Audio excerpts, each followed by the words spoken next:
Men Agrobank tayinlov filiali boshqaruvchi o'rinbosari Bekon boshlig'i Siddiqov Farhod bo'laman.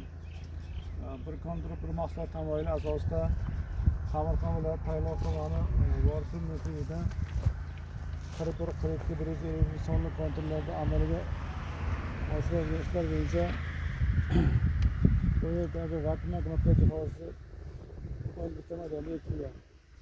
Bu yerdagi ekilgan zamonaviy usullari bilan parvarishlanmoqda. Hozirgi kunda 100% o'nib chiqqan bo'lib, ekinlarni yetishtirish muddati 110 kun davom etadi. Yetishtirilgan jarayonda sug'orish, tabiiy va mineral o'g'itlar bilan oziqlantirilmoqda. Ushbu loyihada 21 ta dehqon xo'jaligi bitkazilgan bo'lib, har bir dehqon xo'jaligi o'rtasida kreditli sotuv yer maydonlari biriktirilgan. Loyihaning samarali amalga oshirish uchun Yetir tadbirkor, Xudoybekov ozod fermer xo'jalik biriktirilgan.